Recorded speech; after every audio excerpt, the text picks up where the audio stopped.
Olá, pessoal. Mais uma vez estamos aqui reunidos na Fraternidade Francisco de Assis, Casa de Bezerra de Menezes, para mais um estudo da nossa casa.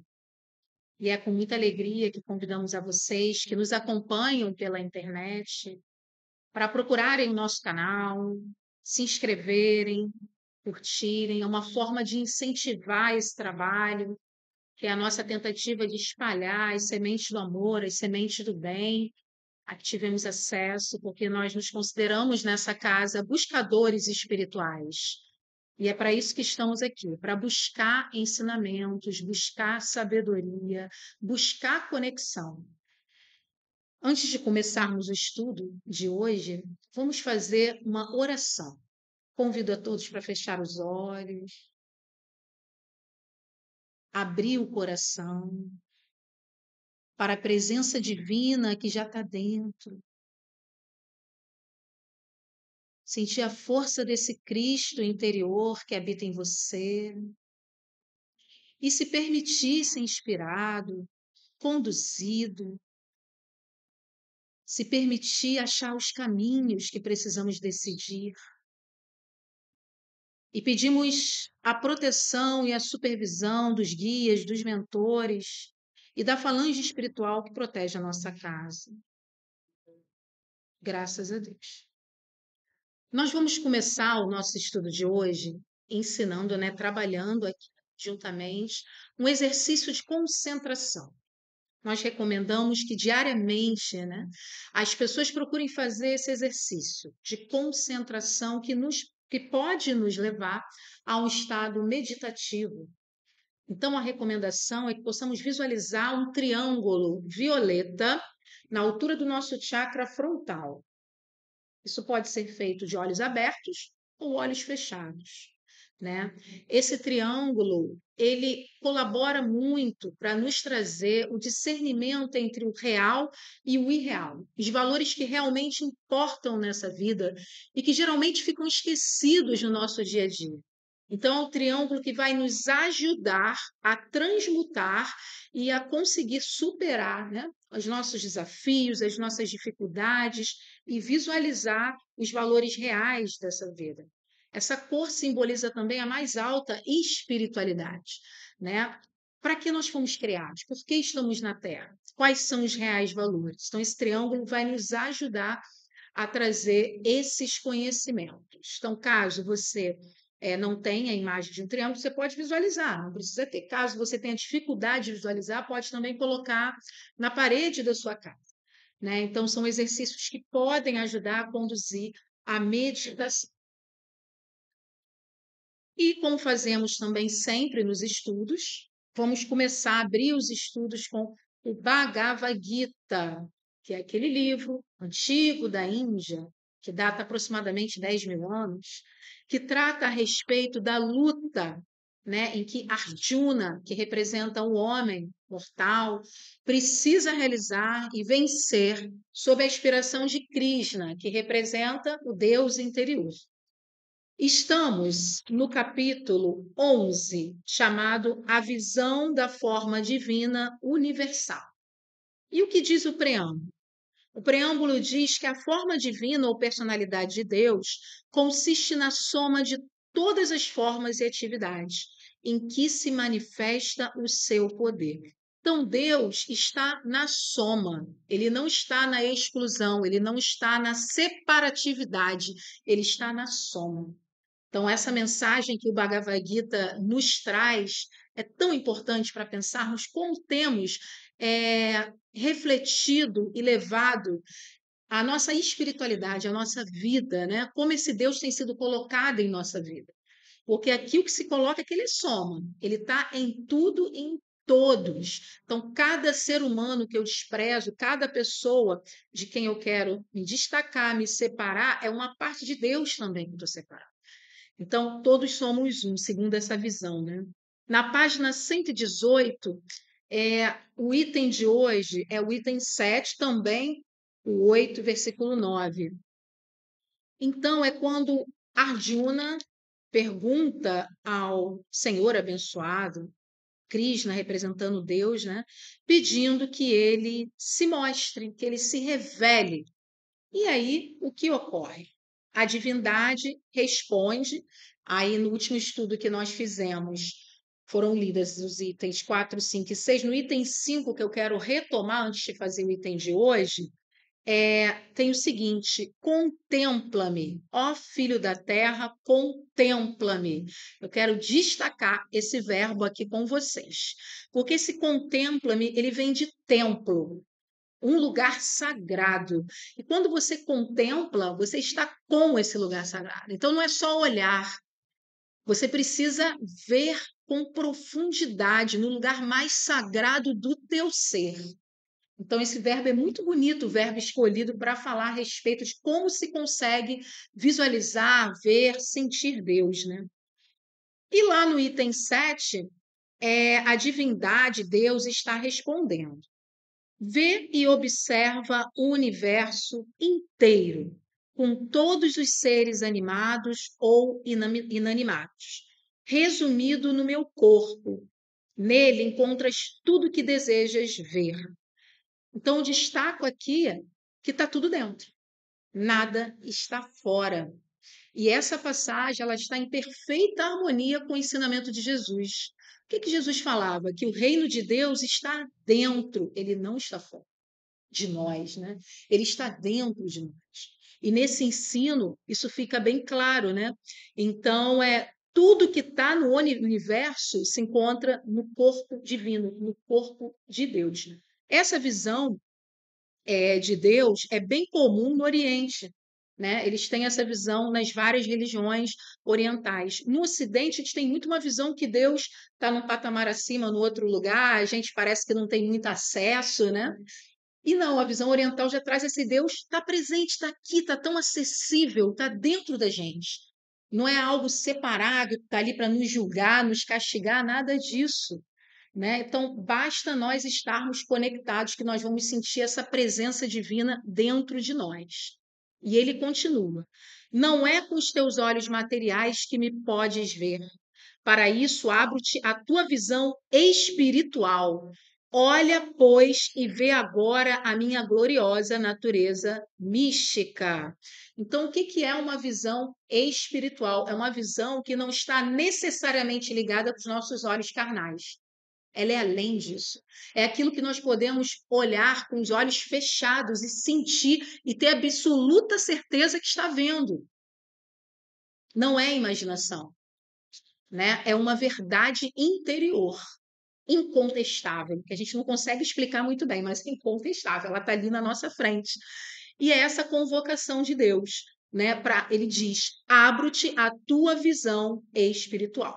Mais uma vez, né, o ensino do Bhagavad Gita está em perfeita concordância com o que Jesus falou. Então, o que que Jesus falava? Tenha olhos para ver e ouvidos para ouvir.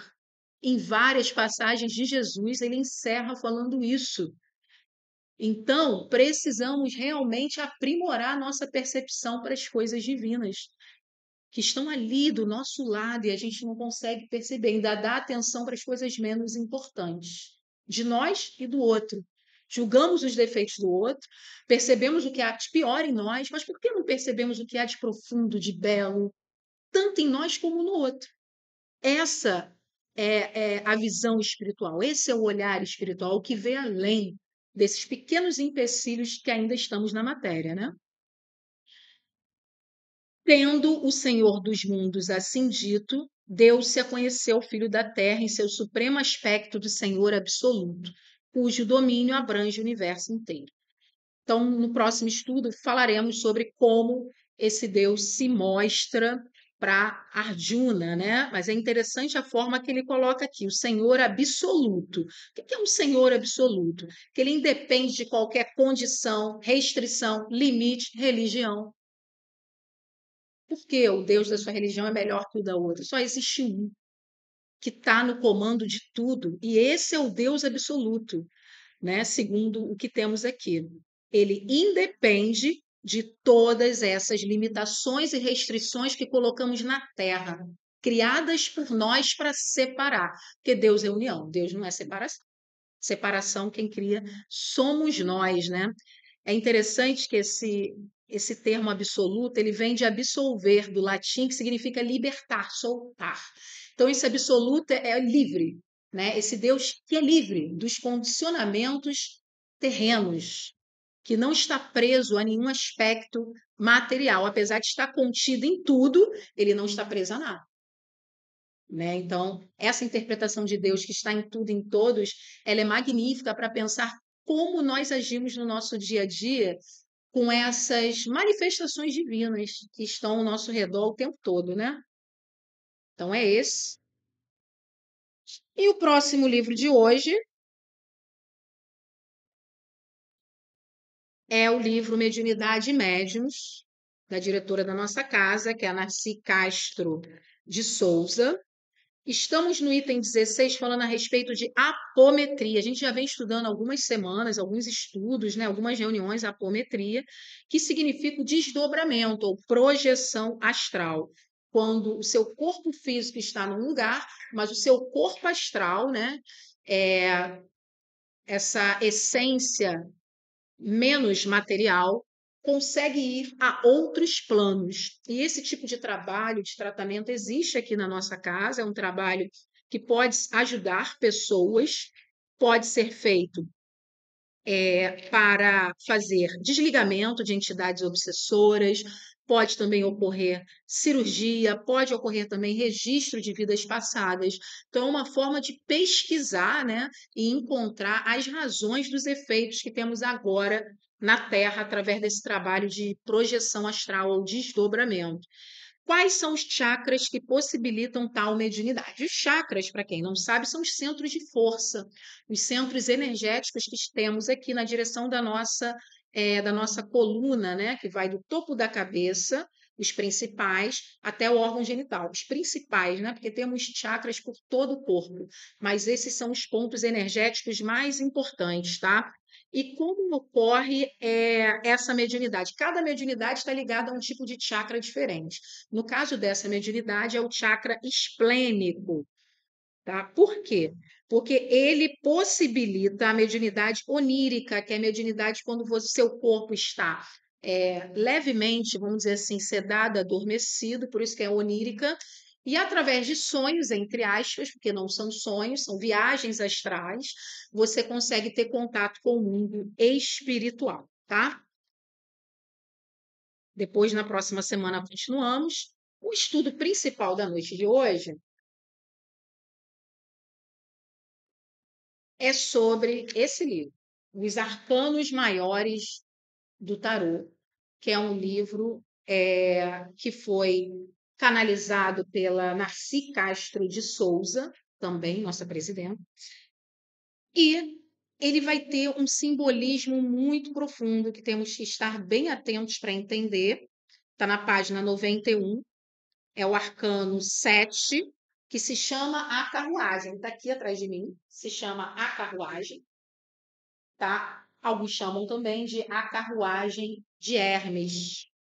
O que simboliza esse arcano? Mas antes da gente começar a estudar, é uma questão que eu vou colocar para vocês pensarem, né? Por que nós estamos aqui numa casa espiritual voltada para a espiritualidade, estudando um símbolo, né? Uma carta de tarô? Por que nós estamos fazendo isso? Já pensaram sobre isso? Ou só estão estudando, participando dos estudos, mas sem refletir, né? O real motivo desse estudo está sendo feito? Então, gente, o símbolo, segundo muitos estudiosos, pesquisadores, historiadores, né, psiquiatras, pessoas que não estão ligadas, inclusive, à religião, eles falam que são formas de comunicação muito importantes. Por quê? Conseguem nos conectar com o nosso inconsciente. Aquilo que a nossa linguagem usual, verbal, não consegue comunicar, um símbolo consegue. Tá? Então, segundo alguns estudiosos, eles dizem o seguinte, que o símbolo ele consegue acessar o mundo espiritual muito mais do que a palavra, simplesmente. Que às vezes tem questões que acontecem no mundo espiritual, que estão na nossa realidade espiritual, que as palavras elas são insuficientes. E o símbolo, por ele ter vários sentidos, em cada desenho que a gente está vendo aqui, tem vários sentidos, ele é muito mais plural, ele é muito mais rico do que uma palavra. Tá? Ele é plurissignificativo, tem vários sentidos, né? A gente chama de plurissignificativo. Então, a gente percebe aqui na carruagem uma variedade aqui de símbolos para a gente analisar. Então, vamos seguindo com o livro da Narci, e à medida que a gente for comentando, eu vou explicando para vocês o que a gente conseguiu alcançar aqui. Então, simboliza a vitória, a escolha acertada. Por que caminho? O caminho do bem. Para isso que nós fomos criados, para dar certo, para fazer a escolha do bem, do amor, tá? Então nós nascemos com esse objetivo, para dar certo. E essa carruagem representa aqui um ser vitorioso que alcançou esse domínio, tá? Então vamos aos símbolos que estão presentes aqui. Primeiramente essa letra aqui, que é uma letra do alfabeto hebraico, é Zaim. E o valor numérico da carta, que é o 7. O 7, ele é uma combinação de elementos distintos que resultam numa harmonia, num equilíbrio, é o número da espiritualidade, é o número da perfeição espiritual. Então, esse número 7 não é à toa que ele está por aqui, né? O signo zodiacal é os Gêmeos. Por que que o signo Gêmeos está relacionado com essa carta? Dualidade. Dualidade. Duas possibilidades de caminho e alguém soberano ali escolhendo e tomando decisão sobre esses caminhos. Quem nunca passou por isso na vida? Dilemas, situações que você tem que pensar rápido e decidir, tem que tomar posicionamentos. Às vezes você toma um posicionamento errado. Todos nós, né, em algum momento na vida, tomamos posicionamentos errados. Em outros momentos acertamos. Então, essa carta vai trazer essa dualidade que está o tempo todo na nossa vida. Os testes, as provas estão o tempo todo na nossa vida. Tem também um outro símbolo chamado de hieróglifo, que é uma flecha. Ninguém imagina porque que essa flecha está aqui? Ela tem uma pontaria certeira. O que significa isso? Alcançar o alvo. Qual é o nosso alvo mesmo aqui na Terra, hein? Evoluir, crescer. Esse é o nosso objetivo.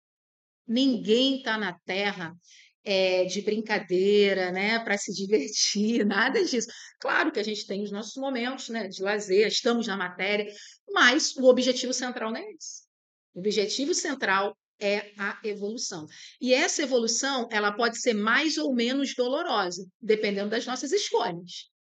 Né? Então, esse caminho, né, essa flecha certeira é interessante, porque a gente errando menos as escolhas, também nós vamos sofrer muito menos e vamos atenuar o nosso caminho, a nossa estrada, com menos pedras, né, menos buracos. Vamos fazer uma estrada mais asfaltada até chegar à meta final. Bem, tem dois também símbolos, né? É o heptagrama, que é a estrela de 7 pontas, e um quadrado em cima de um triângulo. Tá? Eu tenho também esse símbolo aqui para trazer para vocês, que é esse heptagrama e o quadrado em cima de um triângulo. O que significa esses dois símbolos? Para quem não sabe, né, só para trazer essa informação, depois vocês busquem, pesquisa, existe um estudo chamado geometria sagrada, muito antigo. Então, a geometria não é só decorar, aprender a fazer cálculo, nada disso, não. Ela tem simbologia sagrada, que os antigos já faziam esses estudos. Tá? E aqui a gente tem alguns exemplos disso. Então, o triângulo apontando para cima e a estrela apontando para cima representa o quê? A busca da espiritualidade, a vitória do mundo espiritual sobre a matéria. O quadrado representando a matéria e o triângulo a vida espiritual. Então, a vida espiritual no comando da vida material. Percebam que o quadrado continua aqui, a gente está na matéria, não tem como pagar a matéria. A matéria faz parte da nossa vida, só que ela não está no comando, quem está no comando é o espírito. Isso que é interessante. né? Que tem gente que acha que vai viver só espiritualmente e vai apagar isso aqui. Não é bem assim. Então, a matéria, você vai ter que atravessar e passar por ela. Só que quem vai estar no comando? É a matéria que vai decidir? São seus instintos que vão decidir a sua vida? Né? Então, quem tem que decidir? O espírito imortal que nós somos. Nós não nascemos no dia do nosso nascimento na Terra, não fomos criados ali, nem morremos no dia da nossa morte na Terra. Somos espíritos antigos, né? Com uma trajetória antiga de várias reencarnações. E há muitas reencarnações estamos vivendo só na matéria. E nessa nós estamos tendo esse convite, né? De ter o espírito dominando a matéria.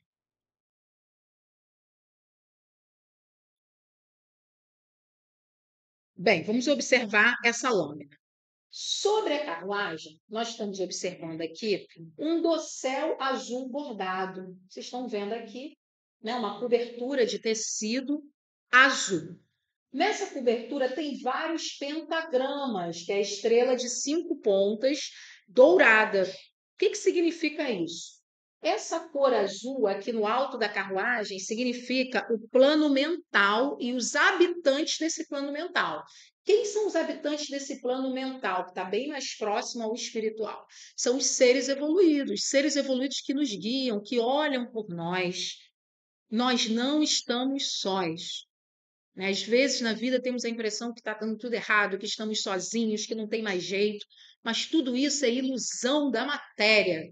Nós não estamos sós. Então, esses pentagramas aqui representam esses espíritos, esses seres evoluidíssimos que estão supervisionando a nossa trajetória. O que é essa carruagem? É o nosso corpo. E o condutor da carruagem, quem é? O espírito imortal. É ele que tem que tomar as decisões e conduzir o corpo, né? Então, aqui a Narci comenta também que esse dossel, né, essa parte aqui azul, é sustentada por 4 colunas, ó. 1, 2, 3, 4. Qual é a simbologia disso? Algumas virtudes da filosofia hermética, que são saber, querer, ousar e calar. Todo mundo aqui já alcançou? Ainda estamos no processo, né? Eu, assim como vocês, meus irmãos. Eu costumo dizer que quem fala é quem mais precisa ouvir. Se estou aqui falando, é que preciso ouvir isso. E são essas virtudes que nós temos que buscar. Saber. O que é o saber? É buscar o conhecimento, sair da ignorância. Que muitas pessoas que estão sofrendo no mundo não é porque querem, é porque estão na ignorância ainda. Então, quando a gente tem acesso ao conhecimento, nós conseguimos ver de uma forma diferente os acontecimentos na nossa vida. Querer fortalecer essa potência da alma, que é o querer. Quem quer faz acontecer, né? Consegue mudar a sua história, o seu destino, porque se você não quiser, você não vai fazer nada. Não adianta alguém querer resolver a sua vida por você, alguém querer te orientar se você não quer. Então, também é uma potência importante. O ousar e o calar. O ousar é ação, né? Ir lá e realizar, ir lá e fazer. E o calar, tem momentos que você precisa calar. Você tem que aceitar, né? Tem que confiar na providência divina. Então, são 4 elementos para a gente pensar aqui: saber, querer, ousar e calar. Tem que ter o equilíbrio. Tem momentos que você vai precisar ousar, tem momentos que você vai precisar ser mais introspectivo, calar. A vida é assim, oscila entre momentos. Você não pode estar o tempo todo ousando, tem aquele momento de silêncio. Da mesma forma, se você ficar o tempo todo calado e não se expressar, como você vai colocar para o mundo os seus propósitos? Quem é você? O que você quer? Esse é o mago vencedor. Ele sabe, quer, ousa e cala. Geralmente, quando se diz que uma pessoa é sábia, ela é a última a saber que é sábia. Os sábios, eles não se intitulam de sábio, é muito difícil. É o calar. Ó. Não preciso espalhar para ninguém quem eu sou. É a minha ação no dia a dia que vai demonstrar quem eu sou. Né? Em sua cabeça, a coroa de 7 pontas. Tem uma coroa aqui, está pequenininho, acho que dá para ver. Com 7 pontas, mais uma vez o número 7, né? E ela tem também 3 pentagramas, mais uma vez as estrelinhas de 5 pontas. representam que ele atua de forma consciente através de sua vontade no plano físico, astral e mental. São os planos em que estamos inseridos, né? Estamos na carne, é o plano físico. Temos emoções, temos um universo dentro de nós de emoções, muitas das vezes desconhecidos dos outros, né? É o plano emocional, é o plano astral. E o plano mental, que é o plano do pensamento, que é onde tudo começa, né? Como a gente cria tudo no planeta? Primeiro você precisa pensar sobre aquilo, senão não cria. A veste desse mago, olha que interessante, é uma couraça, parece uma espécie de armadura que protege contra os perigos que destruiriam uma pessoa profana que não tem conhecimento espiritual. Representa a proteção conferida pelo conhecimento. Então, a partir do momento que você tem o conhecimento e começa a colocar em prática esse conhecimento, você vai criando uma blindagem. Uma blindagem. E é essa blindagem que nós almejamos quando estamos aqui como buscadores espirituais. Queremos essa blindagem, né? De vez em quando caímos, levantamos, mas estamos em busca dessa blindagem, essa couraça, essa proteção que o conhecimento nos dá, tá? Dentro dessa armadura, nós temos também três esquadros de ângulo reto em sua couraça, está na página 93, né? Que são os três recursos de proteção que o mago desenvolveu: exatidão do pensamento lógico, utilização do poder de criar formas e análise profunda, ampla, permitindo infalibilidade nas realizações do plano físico. Né? Então, é pensar, utilizar esse poder de criar formas e analisar profundamente para realizar essas formas, né? Então, ele traz aqui a profundidade de reflexão nas nossas ações. É preciso procurar situações, é preciso procurar reflexões mais profundas sobre as coisas da vida, né? Tem um outro ponto que eu pulei, mas vou voltar, que são as luas crescentes. Essas luas crescentes estão sobre os ombros do mago vencedor, né? Nós temos uma lua branca no seu ombro esquerdo e uma lua de tonalidade escura no ombro direito. O que significa cada uma delas? A branca representa o poder de sua ação em conseguir um efeito evolutivo, tá? Então, é o poder da ação. E a lua de tonalidade escura significa materializar, trazer para o plano material, para planos inferiores. Porque há pessoas que ficam muito aqui, né, nessa parte do planejamento, em pensar o que fazer e não realizam. Então, tem aquelas que só realizam, mas sem pensar em nada. Então, acho que a carta também é um convite para que nossas ações estejam de acordo com as nossas reflexões profundas, com os nossos pensamentos, com a nossa ética de vida, de acordo com a espiritualidade, um equilíbrio, né, entre as forças. E que interessante que essas luzes são crescentes, que simbolizam crescimento, nosso amadurecimento, nosso desabrochar e tudo que nós somos capazes. Essa carta, ela vem fortalecer a nossa autoestima, nos mostrar que somos capazes, empoderados e todos nós estamos aqui com propósitos divinos. Ninguém foi criado por Deus por acaso. Cada um tem um papel a desempenhar nesse planeta. E não adianta a gente querer imitar o outro, né? Porque cada um tem um papel singular, cada um tem uma trajetória, tem uma tendência, tem uma aptidão, tem um talento que só você pode fazer do seu jeito. Então, a carta é um convite para a gente pensar tudo aquilo que foi depositado por Deus em nós, certo? Então, tudo aquilo que Deus depositou em nós estava lá no Bhagavad Gita, quando ele disse que tudo é Deus, que Deus está em tudo. Todas essas potências que nós estamos vendo aqui, como eu falei, é simbólico, é um tipo de linguagem, mas é uma linguagem que nos fortalece. Nos mostra aptidões que às vezes nem sabíamos que tínhamos. Então, a carta nos ajuda nesse sentido, né? Bem, vamos falar agora um pouco mais desse vencedor aqui. Olha esse vencedor. Nessa mão dele, que é a mão esquerda, ele tem um bastão Observem o que tem nesse bastão. Tem uma esfera, né, uma forma circular, logo depois um quadrado e logo depois um triângulo. O que simboliza isso? Bem, essa esfera, ela simboliza o plano terrestre. O plano terrestre, a Terra, ó, é redonda, né? É cíclica. O redondo, circular, ele traz uma ideia de como as coisas mudam o tempo todo, né? Então, nada é igual, tudo muda o tempo todo, né? A gente fica tentando se apegar às coisas, mas o que foi há um segundo atrás já era, e já está diferente. Então, a Terra tem esse formato aí circular, esse plano terrestre. O quadrado, ele representa a matéria. Então, nós temos aí o quadrado representando a matéria. E o que está no topo? Está no topo o espírito. Então, mais uma vez, o espírito dominando a matéria. E ele segurando isso com a mão esquerda, a mão do coração, né? Segurando esse domínio sobre as coisas da carne. Bem, e na mão direita? A mão direita também é bem bonito, né? O significado que ele segura uma espada da vitória. O que é uma espada da vitória? Porque representa a palavra autorizada.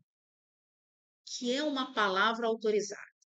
É quando nós conseguimos externalizar por meio da nossa voz, do nosso verbo, aquilo que está de acordo com o seu propósito espiritual. Então ele diz assim, vamos ler aqui. A palavra autorizada tanto pode atacar como defender, originada como pensamento, ou seja, surge no plano das ideias, no plano mental. Repercute com o mesmo efeito no plano astral das emoções. Vejam bem, essa energia ela vai passar pelo plano astral, mas não vai se perder por lá. Que esse é um risco também. O plano das emoções, às vezes nós nos perdemos um pouquinho. Então, que tem que vir do mental, pegar a energia do emocional, que é o plano astral, e se concretizar no plano físico. Então, essa é a palavra autorizada que devemos buscar. Devemos buscar um verbo, né? Um discurso que esteja em consonância com esse propósito maior nosso, que é essa nossa conexão com o divino, com o sagrado. O que nós precisamos aprender é que essa conexão com o divino, com o sagrado, não é coisa de monge, de padre, nada disso. É nosso, é de todos nós. Todos nós, por pior que seja a criatura na Terra, tem um Deus dentro dela. E precisa buscar, precisa lapidar esse diamante, alcançar lá no fundo esse Deus interior. E deixar esse Deus interior brilhar, né? Por isso que Jesus falou isso. O que Jesus falava?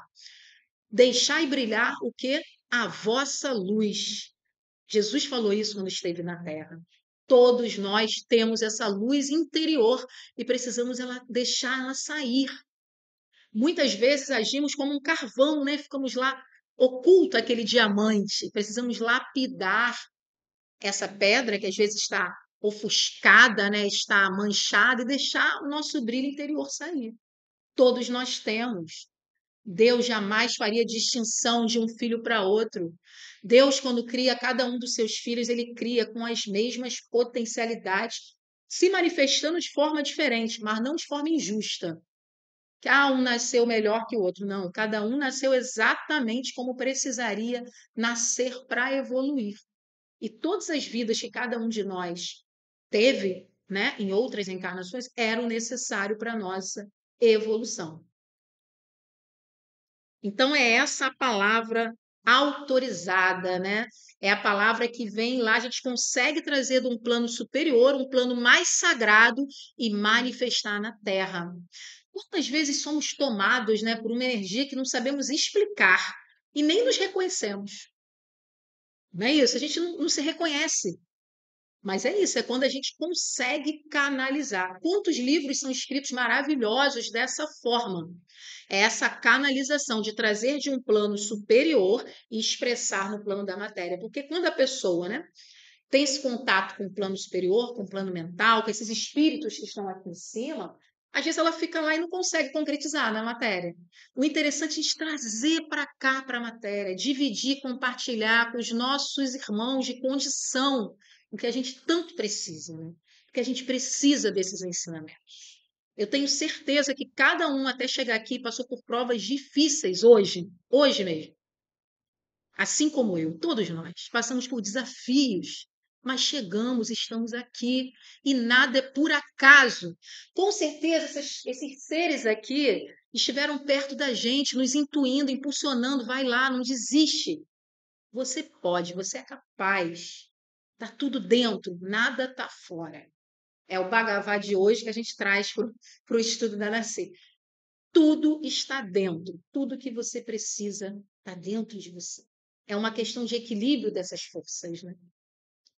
Então, eu considerei, né, essa parte da palavra autorizada, dessa palavra que a gente consegue canalizar e trazer como uma das mais bonitas desse capítulo, que é um alvo que todos nós buscamos, né? Quem não quer ter a palavra reta no horário certo, no momento certo, né? Às vezes no momento profissional, às vezes no momento amoroso, no momento familiar, você precisa ter a sabedoria de usar aquelas palavras.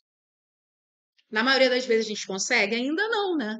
Na maioria das vezes ainda não, ainda agimos no impulso, agimos só no plano da matéria, ou então no plano das emoções, às vezes descontroladas, no plano astral. Mas no plano mental, a gente busca esse equilíbrio, esse raciocínio lógico, né? Esse equilíbrio para manifestar na matéria todo esse equilíbrio que nós estamos buscando. Buda pregava, né? Reta ação, reto pensamento, reta palavra.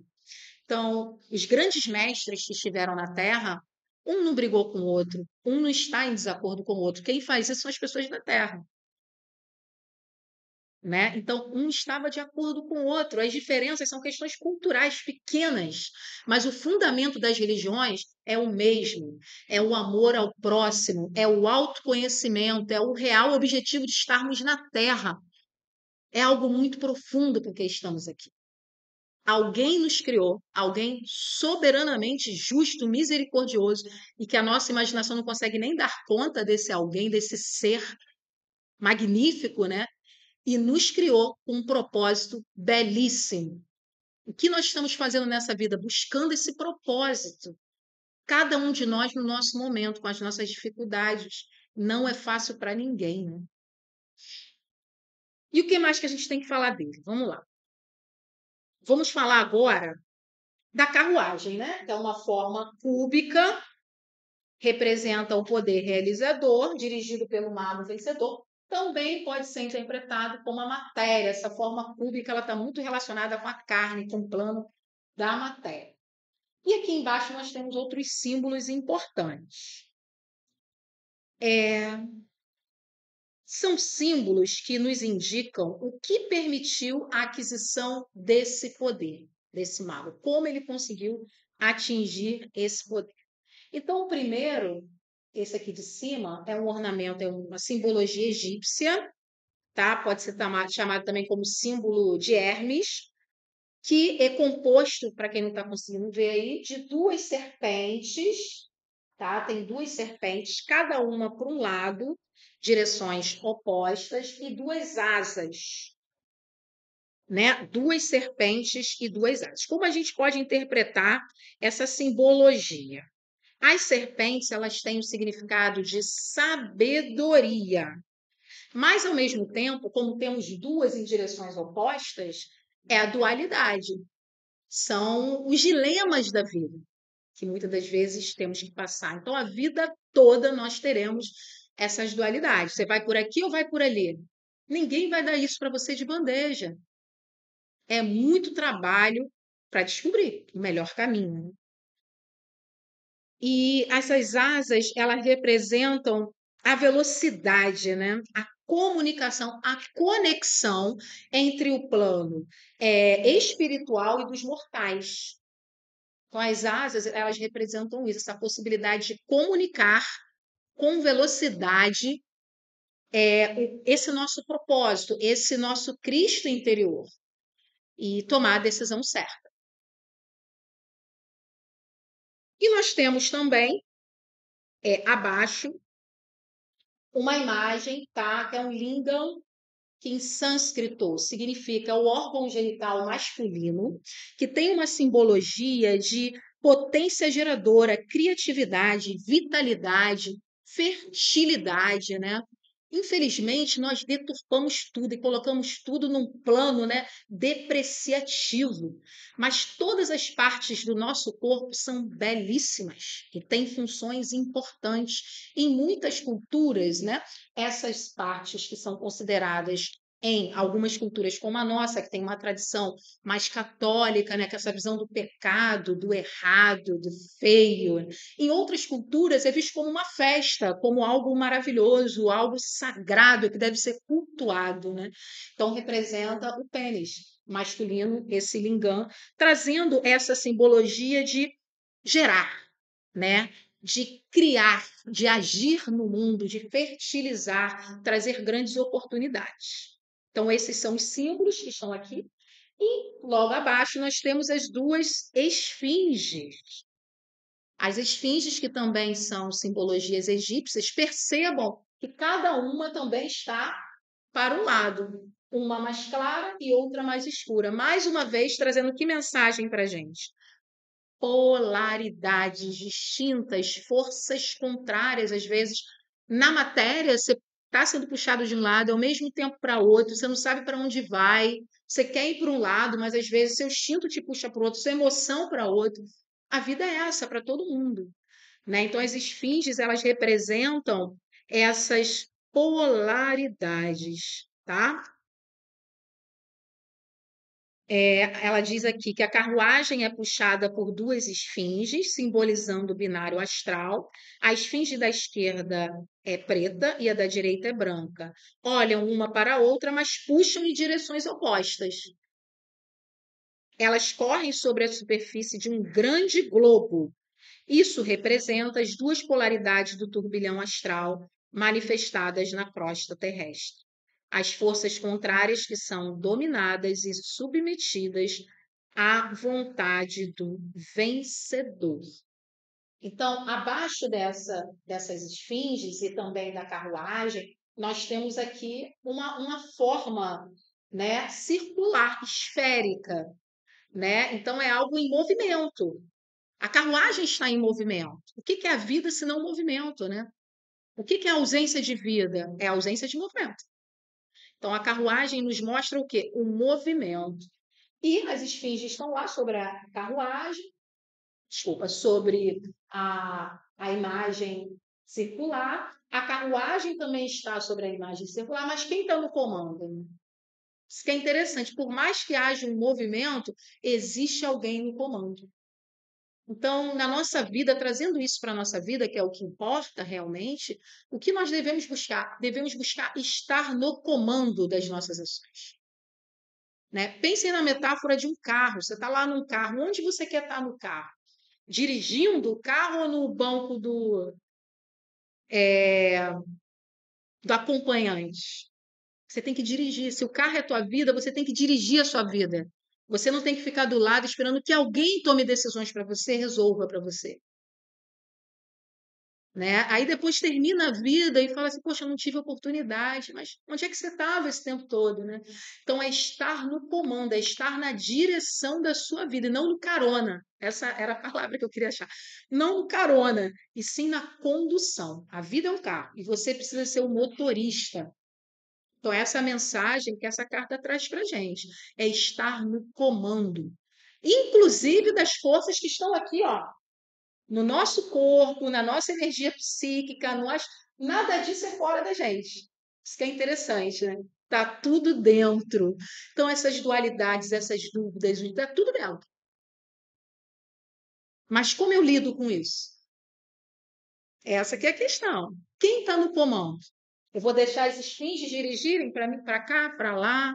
Não. Eu preciso estar no comando.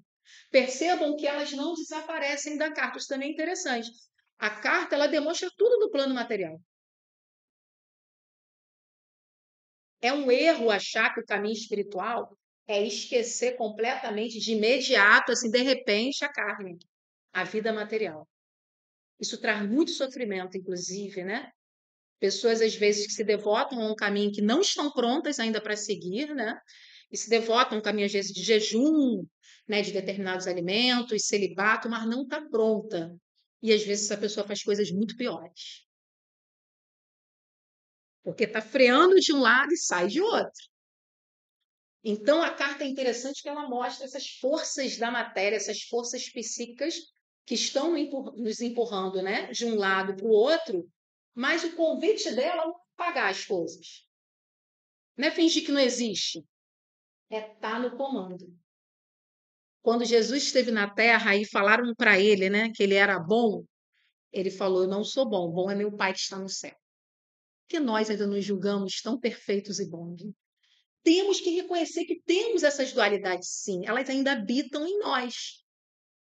Mas quem vai ser o vencedor? É aí que é a nossa decisão, né? Então, quando a gente, por estar num caminho espiritual, a religião que for, acha que está salvo, que é bonzinho, que é perfeito, é um grande erro. É aí que as ciladas são muito maiores, né?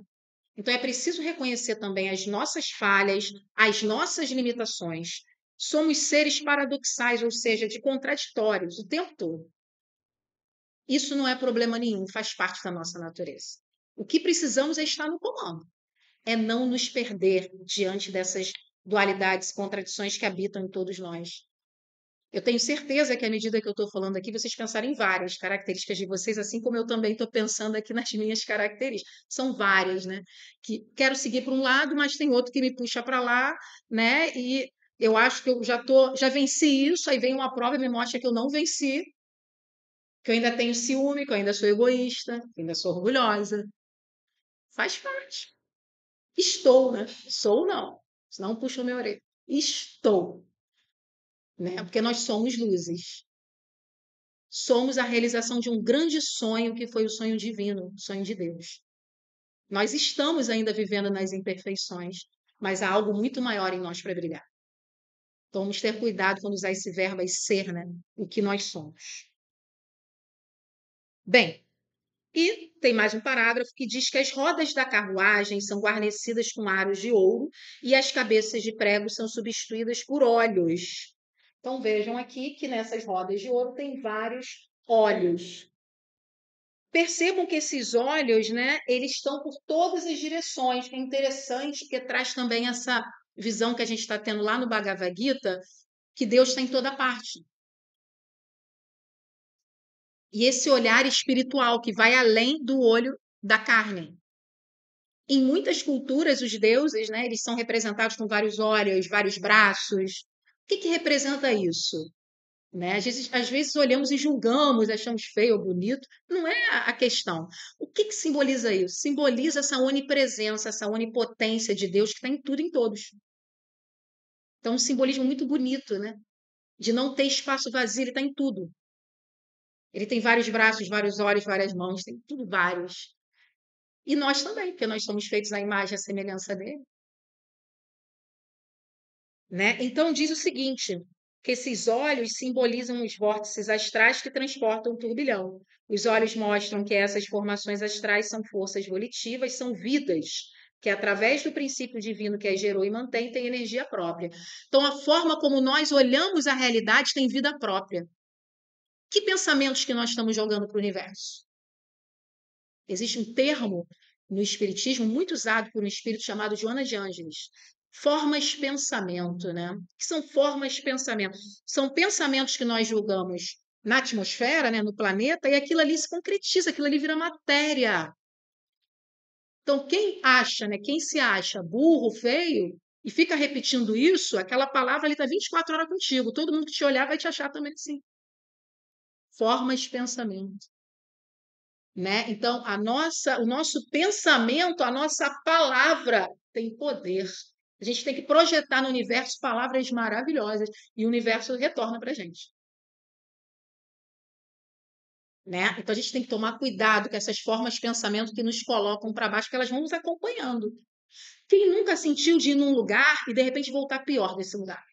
Cansado, né? Uma energia pesada. Isso, o lugar está impregnado de energias, de formas de pensamento que você, por não ter exercido esse papel aqui de estar no controle, Você não estava prestando atenção e não estava no controle nesse momento, se deixou influenciar. Aí você leva para casa as formas de pensamento. Aí não sabe por que está se sentindo triste, com vontade de chorar, né? Não sabe por que não está se sentindo tão bonito naquele dia. Se olha no espelho, tô velho, tô feio, sei lá, eu não aprendo mesmo, não tenho jeito. De onde vem, né, isso tudo? Então a gente tem que criar com o nosso verbo coisas positivas. Então ela fala aqui que tem energia própria. Esses olhos, né, essa forma de olhar a realidade tem energia própria. Então você pode estar num lugar maravilhoso e não enxergar que você está num lugar maravilhoso. Você enxerga um lugar horrível, que não é acolhedor, destrutivo. E às vezes tem pessoas num lugar tão simples, né, paupérrimo, e conseguem enxergar um lugar maravilhoso ali, que outros não enxergariam. Então é a nossa forma de olhar que vai criar esse ambiente que nós estamos. Que pensemos isso quando estivermos nos nossos lares, né? Que tipo de forma de pensamento nós estamos impregnando as nossas paredes, que ficam lá nas nossas paredes grudadas, né? A nossa cama, né? A nossa mesa. São palavras amorosas? São palavras de vida? Ou são palavras de destruição? O culto no lar, fazer, né? Uma vez na semana, abrir o Evangelho de Jesus, fazer uma oração. Isso vai impregnar a sua casa de formas de pensamentos maravilhosos. Esses olhos, né? Essa forma de olhar a vida pode estar espalhado na sua casa de uma forma linda, se você quiser, se você criar. O nosso tempo está passando, né? Tem muita coisa para falar, ainda nesse estudo não dá para a gente falar de todos os detalhes, mas eu tentei aqui resumir para vocês o que significa, né? O mais importante é a gente entender que estar no domínio é fundamental, não se culpar, né? E não se sentir, não se deixar, vamos dizer assim, afundar quando estiver, não conseguir, quando não estiver bem naquele dia, pensar que é passageiro, é transitório. A gente não consegue estar assim o tempo todo aqui na Terra. Isso vai oscilar. Tem dias que vamos estar assim no comando, mas tem dias que vamos estar arrasados mesmo, vamos chorar, né? Vamos precisar de um ombro, né, para contar as nossas mágoas, faz parte. Mas a questão é entender que é transitório. É transitório. Nós estamos daquele jeito, não somos daquele jeito. A nossa essência é essa aqui, ó. O espírito dominando a matéria. Dominando a matéria, as energias psíquicas, as emoções, o plano mental, né, no domínio. E esse plano mental, ele precisa estar em conexão com o sagrado, com esse Cristo que habita em nós, que foram os ensinamentos de Jesus, né? Por isso que Jesus falou que o reino de Deus está dentro de nós. Ele não está fora, ele não está num templo, ele não está num lugar, ele está dentro. Em qualquer lugar que nós estivermos, podemos carregar ou não essa essência divina. Na página 96, tem uma mensagem do mago vencedor para a nossa reflexão. Então, vamos ficar atentos. Que mensagem é essa? E de que forma podemos levar para a nossa vida? Para dominar o mundo, para ser um mago vencedor, é preciso ceder ao espírito o domínio sobre a personalidade. A personalidade é a forma como nós nos manifestamos na matéria, né? Então, muitas das vezes, achamos que somos aquela personalidade, mas é passageiro. Então, nós precisamos ter o domínio sobre a personalidade. É o que traz para a gente essa visão de dualidade. Você acha que é aquilo, mas aquilo não é você. É uma forma de manifestar na matéria que você está vencendo, está aprendendo a vencer. Mas é a forma que você conhece. Como é que você vai negar completamente? Né? Então você não pode negar completamente sua personalidade. Você precisa viver na sua personalidade, mas aos poucos entendendo que ela esteja sob o comando de algo maior, que é o seu espírito imortal. Isso aconteceu com o espírito André Luiz, tá? Quando ele chega na espiritualidade, quando ele consegue sair de muito sofrimento. Quem não leu ainda o livro O Nosso Lar ou assistiu ao filme, narra isso. O Nosso Lar, né? Então ele sofre muito, ele fica num lugar de muito sofrimento chamado umbral durante muitos anos, 10 anos, me parece. E na narrativa se conta que o tempo todo os mentores dele estão lá, tentando tirar ele de lá, conversando com ele, ele não escuta. A revolta é tanto, né? E o orgulho que a gente não escuta. A ajuda está do nosso lado, mas a gente está vivendo ali a personalidade, o ego. Então acha que não precisa de ajuda, que sabe tudo, que é o maior erro nosso, é achar que sabe tudo. Nós somos aprendizes. Então, para quem viu o filme ou leu o livro, sabe disso, que ele fica lá sofrendo e o mentor lá tentando falar com ele, ele não ouve. Quando ele consegue ouvir, é finalmente resgatado e vai para o nosso lar, que é um espaço melhor, ele é convidado para executar algum trabalho, ele já chega dizendo: eu sou médico, eu sou médico. E aí ele é convidado para varrer o chão do hospital. Olha a nossa personalidade aí, né? A gente acha que é muita coisa, mas tudo isso é passageiro. É só personalidade.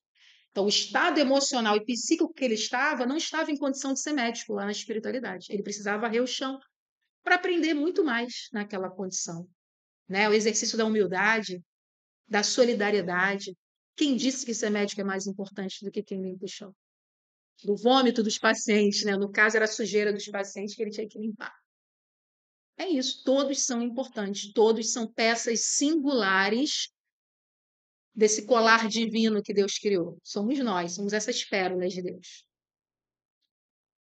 O estudo das leis regentes da vida, as meditações em objetivos elevados, revelam a luz interna para o mundo externo. Olha que lindo! É tirar de dentro e botar para fora. Você não vai tirar de nenhum lugar que não seja você mesmo. Tá tudo dentro. Deus está dentro, né? Então é tirar de dentro e externalizar. Como? Então as dicas aqui do mago para todos nós. Estudo. Segundo, meditação. Estudar e meditar. Tá aí o convite para quem frequenta as nossas reuniões, fazemos isso diariamente, todas as reuniões, né? É estudo e meditação, concentração, respiração. É o estar presente, é o estar aqui agora. Não adianta você estudar e não estar aqui agora. Tá pensando no que tem que fazer em casa, na janta que não está pronta, não adianta. Então tem que estudar e tentar focar no momento presente e fazer a meditação necessária, né? Procurar momentos no seu dia a dia para você fechar os seus olhos e conectar com Deus diariamente. É preciso ter esse momento. É preciso ter esse momento. Nem que seja 2 minutos, mas 2 minutos são suficientes para você começar o seu dia. O seu dia começa de outra forma, meus irmãos. Quem não faz isso ainda, né? Ainda não tem essa prática, apesar de ser uma recomendação aqui da fraternidade, quem não tem, eu recomendo que coloque em prática, tá? Todo dia, antes de começar o dia, faça a sua meditação, faça as suas orações. Isso significa que você não vai ter problema? Ninguém falou isso. Vai ter problema, vai ter desafio, vai ter muito pepino para descachar, mas você vai estar mais pronto.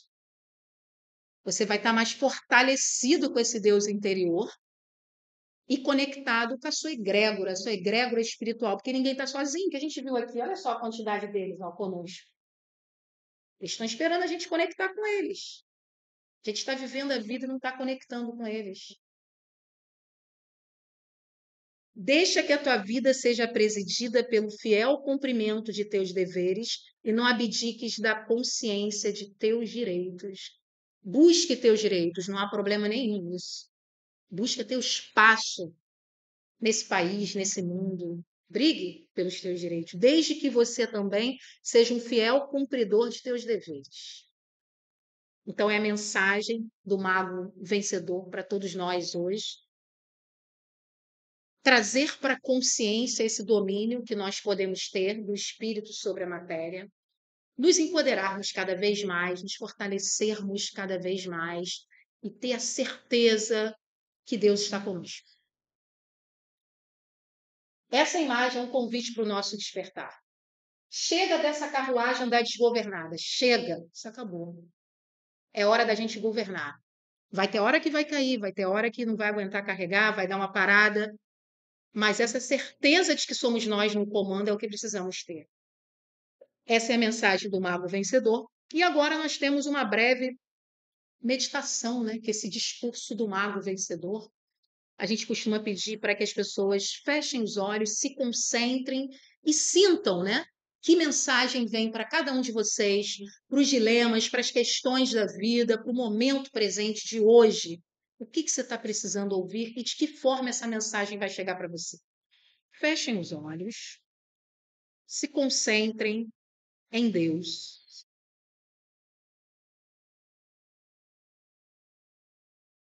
Inspire suavemente e solte o ar devagar. Comando minha carruagem que celeremente desliza sobre a terra. Eu comando as forças astrais que me são submissas. Eu empunho meu cetro que me confere o poder sobre a forma, sobre a vida. Eu conquistei a coroa do vitorioso. Eu sou o senhor dos meus instintos que me servem com agrado. Eu sou o senhor de minhas emoções e de minha mente. Minha palavra é poderosa como a espada. Protege e destrói de acordo com o que for preciso sob a lei de Deus. Atravesso os diversos planos incólume, protegido pelas almas libertas que, através de mim, veem suas vontades feitas, onde quer que eu atue. Sou autoprotegido pela força divina que irradio. Eu escolhi o caminho certo. Eu trilhei a vereda íngreme, montanha acima. Sou Deus manifestado na forma. E vamos abrindo os olhos devagar, trazendo aqui para o plano terrestre as inspirações que vieram do alto. Muito obrigada pela atenção de cada um de vocês. Que esses ensinos possam realmente se enraizarem nos nossos corações e frutificarem muito. Que assim como vocês também precisam muito ouvir cada uma dessas palavras. Que a paz do Senhor Jesus esteja conosco. Namastê.